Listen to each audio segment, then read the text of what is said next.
¿Qué tal? Muy buenas noches. Yo soy Genaro Lozano y esto es Punto y Contrapunto de martes.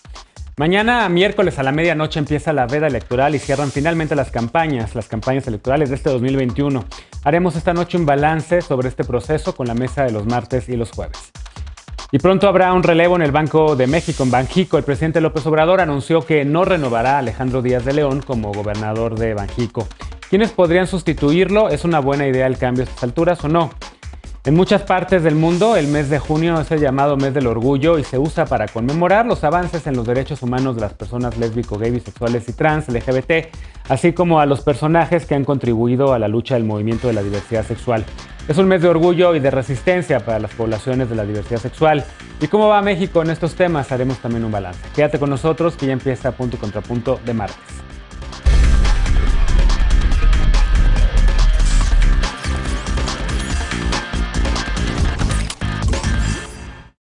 Desde este fin de semana comenzaron los cierres de campaña rumbo a la jornada de votación del próximo domingo. Poco más de 93 millones de personas estamos llamadas y llamados a definir quién ocupará más de 21,000 cargos, desde regidurías, pasando por diputaciones federales y hasta locales. 52% del electorado es mujer y también las candidaturas. Además, por primera vez hay candidaturas designadas a personas indígenas, a personas con discapacidad, afromexicanas y también de la comunidad LGBT. Estas son las campañas más incluyentes, o esa ha sido la intención, pero también de la violencia. Veamos el contexto. 93 millones de electores definirán este domingo quién ocupará las 500 curules de la Cámara de Diputados en la siguiente legislatura, así como 15 gubernaturas y otros miles de cargos locales. Según el Instituto Nacional Electoral, nunca antes se habían renovado tantos cargos en una elección. El titular del INE, Lorenzo Córdoba, invitó a votar como respuesta ante la violencia. Lo mismo hizo el presidente López Obrador. Según cifras oficiales, al menos 15 personas candidatas han sido asesinadas durante la campaña. La consultora Etelect señala que del 7 de septiembre de 2020 y hasta el 28 de mayo, asesinaron a 35 aspirantes a cargos de elección popular. El presidente López Obrador responsabilizó de la violencia a la delincuencia organizada y dijo que la Guardia Nacional participará en la jornada del 6 de junio. Además de ser considerada la elección más grande de la historia, el proceso es calificado como el más incluyente. 51% de las candidaturas están asignadas a mujeres. Se registraron 57 candidatas para las 15 gubernaturas, 4,000 para las presidencias municipales, 3,965 a diputaciones locales y más de 20,000 para algún otro cargo municipal. Además, las autoridades electorales acordaron una serie de medidas afirmativas para promover la participación de grupos vulnerables. De las 6,300 personas candidatas que respondieron el cuestionario de identidad aplicado por el INE, 504 se identificaron como indígenas, 147 con alguna discapacidad, 107 se consideran afromexicanas o afromexicanos, 116 como parte de la comunidad LGBTTIQ y 74 como migrantes. Punto y contrapunto. Primer tema a discutir esta noche de martes y como cada martes y jueves, Alejandro Encinas, politólogo y con el corazón en la 4T. ¿Cómo estás? Muy bien, buenas noches. Dolores Aragón, académica e investigadora, nos acompaña en esta ocasión. ¿Cómo estás, Dolores? Hola, ¿qué tal? Buenas noches. ¿Cómo están? Muy bien, yo aquí con un poquito de calor, pero bien. Bienvenida. Aurora Espina, investigadora y militante del Partido Acción Nacional. ¿Cómo estás? Muy bien, Genaro. Un gusto, Alejandro, Dolores y José, perdón. Bienvenida. Y José Ignacio Razo, columnista y empresario. Ya lo conoces también, amigo de este espacio. ¿Cómo estás? Hola, Genaro, muy bien. Hola, Alejandro, Dolores, Aurora, mucho gusto. A ver, ¿con qué nos quedamos? Estamos a prácticamente pocas horas, un poco más de 30 horas de que acabe finalmente este proceso electoral, digamos al menos en términos de que ya no se va a poder hablar de él, que los candidatos y las candidatas están en sus cierres de campaña, ya prácticamente que arrancaron desde el fin de semana y a partir de mañana a la medianoche, pues creo que el jueves vamos a tener que bailar la pelusa aquí en este espacio, porque no podremos hablar de nada más que de otros temas que no son electorales básicamente. ¿Con qué te quedas de este proceso? ¿Con qué quieres, digamos, hacer el análisis final o tu balance final antes de acudir a las urnas el próximo domingo, José Ignacio? Empiezo contigo. Pues el resultado, ¿Me escuchan? Ya. Uno es el resultado para la sociedad y otro es para los partidos. Creo que en una parte la sociedad ha perdido por la violencia la elección de candidatos y candidatas por parte del crimen organizado mediante amenazas, secuestros y asesinatos, pero también ha perdido en la polarización y el enfrentamiento ciego de la sociedad, en la intromisión del presidente en las campañas, en la falta de propuestas, sobredosis de vergüenzas públicas por parte de los candidatos, la asignación de parientes como candidatas, como el caso de la hija de Salgado o la esposa de Ángel Núñez, o las falsas representaciones de las minorías para darle vuelta a la ley electoral. Creo que existe una pérdida como sociedad y estos males se quedarán más allá del 6 de junio. Ahora, como partidos, veo ganadora a Morena porque pase lo que pase, consolidarán su presencia. El Partido Verde porque se sube a la aliada de Morena para incrementar diputaciones, a Movimiento Ciudadano porque parece consolidarse como una tercera opción al menos, y Va por México no ganó, pero si logra evitar que Morena y sus aliados logren la mayoría calificada del Congreso, podrá considerarse una pequeña victoria. Y por último, creo que es importante resaltar que el centro de las campañas nuevamente fue estar a favor o en contra de López Obrador. Y yo, por último, estoy convencido que es fundamental generar contrapesos en el Congreso y que vale la pena desde aquí invitar a todos y a todas a votar sin miedo, hacerlo de la mejor forma posible. Bien, y yo también coincido en que la gente tiene que salir a votar el domingo, votar sin miedo y votar libremente. Aurora, ¿con qué te quedas de este proceso? ¿Cómo evalúas el cierre de campañas? Estaba el tema también, que estaba en la nota como sugerencia nada más, pero evidentemente también importante el hecho de que estas son las elecciones pues, más incluyentes, ¿no? Con personas afrodescendientes, con personas LGBT, con personas con discapacidad y otras candidaturas, que por cierto también tuvieron medio algunas denuncias de que algunas personas se estaban haciendo pasar por mujeres trans o que algunas personas estaban haciéndose pasar por personas de pueblos originarios y demás. Sí, pues creo que son al menos 4 elementos característicos siguiendo esto, ¿no? El tema de la violencia. 276 agresiones a personas candidatas y, de acuerdo con el TELEC, 32 personas candidatas asesinadas en el proceso, y eso nos da un total de más de 88 personas asesinadas en lo que va de este proceso electoral. Que ya con eso decimos mucho de esta violencia, en donde se identifica las denuncias en 7 de los estados, el 53.7% de estas denuncias en Oaxaca, San Luis Potosí, Jalisco, Estado de México, Veracruz, Tamaulipas y Guerrero. El tema de que tuvimos campañas carentes de creatividad y de contenidos, un poco también en esta intentona de una clase política que no termina de entender cuáles son las necesidades de la ciudadanía y que intenta meterse a los medios digitales sin saber cómo funcionan ni cómo hacer llegar quiénes son a la ciudadanía.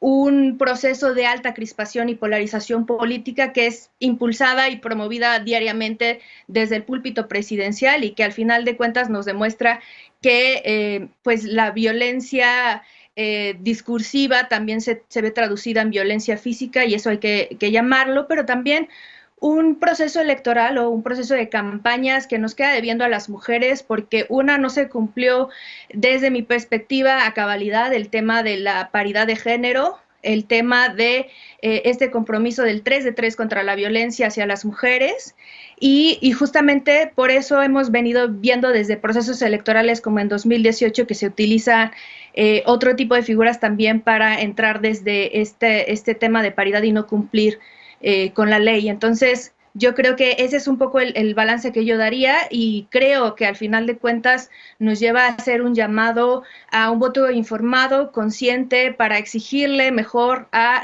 los partidos políticos, también hacer un llamado a esta cuestión de pesos y contrapesos, la necesidad de que exista esta división de poderes, de este necesario diálogo en la palestra de lo público, y que pues se pueda llevar a un mejor ejercicio, el ejercicio legislativo particularmente, que creo que es el más fuerte, pero sí pensar en hacer esta invitación, hacer un voto consciente, un voto sobre todo informado y pensando en las decisiones que se han llevado a cabo y las que se podrían llevar a cabo como resultado de este voto que se emita este 6 de junio.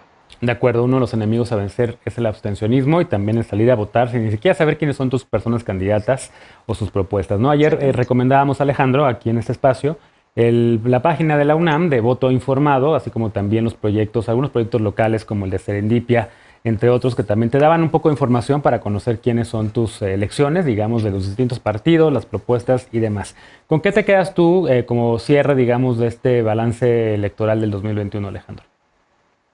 Bueno, primero lo positivo. Todos los actores políticos relevantes siguen reconociendo en la democracia y en las elecciones la única vía para dirimir nuestras diferencias políticas y disputar los cargos de representación, que cientos de miles de funcionarios de casilla, ciudadanos voluntarios, acudirán a las urnas a contar y a cuidar el voto. Eso me parece importantísimo y es un reconocimiento y un agradecimiento.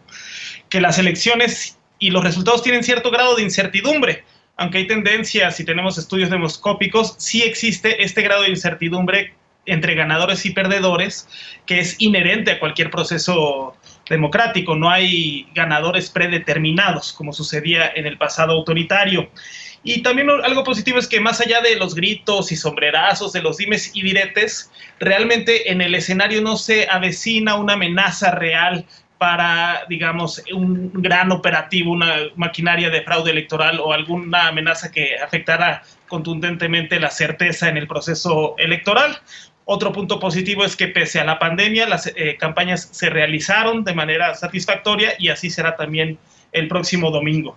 Lo negativo, coincido, el grado de violencia, la principal amenaza a la convivencia democrática en este momento. Yo digo que la ausencia de una oposición viable. Durante estos meses fuimos testigos de la incapacidad de la oposición por articular un proyecto alternativo al de la Cuarta Transformación y que el pegamento de esta coalición entre PRI, PAN y PRD, supuestamente antiguos rivales izquierdas y derechas, pues es el odio, ¿no?, que tienen al proyecto del presidente López Obrador y que su propuesta se ha reducido en estas campañas a irle poniendo piedritas al proyecto de la Cuarta Transformación, a no aprobarlos. ¿Para qué quieren la mayoría o para qué quieren quitarle la mayoría a Morena y sus aliados en la Cámara de Diputados? Pues para no aprobarles el presupuesto, para minarles los programas sociales, para afectar sus obras de infraestructura. Entonces, pues, en vez de presentarse como una opción viable con un programa alternativo, su mejor oferta electoral ha sido cerrarle el paso, afectar el proyecto del presidente. Básicamente eso. ¿Con qué te quedas tú, Dolores, después de este proceso? Ahorita te doy la palabra, ahorita regreso contigo, pero primero a Dolores, por favor, después a Aurora. Pues bueno, yo veo en este proceso electoral, Genaro, compañeros, compañera, veo sobre todo una fragmentación política y de los partidos políticos extraordinariamente agresiva.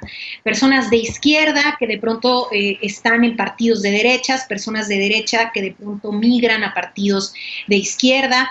Es la verdad digamos, un proceso electoral inaudito en términos, puedo decirlo, ideológico y de coaliciones.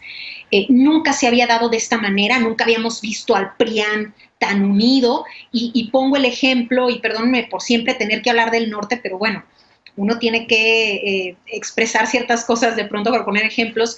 El caso, por ejemplo, de Sonora, la disputa que ahora tiene Morena que viene con el candidato con Alfonso Durazo, y por el otro lado el PRIAN con el Borrego Gándara. Es un reflejo de lo que vamos a ir viendo culturalmente a lo largo de las próximas elecciones.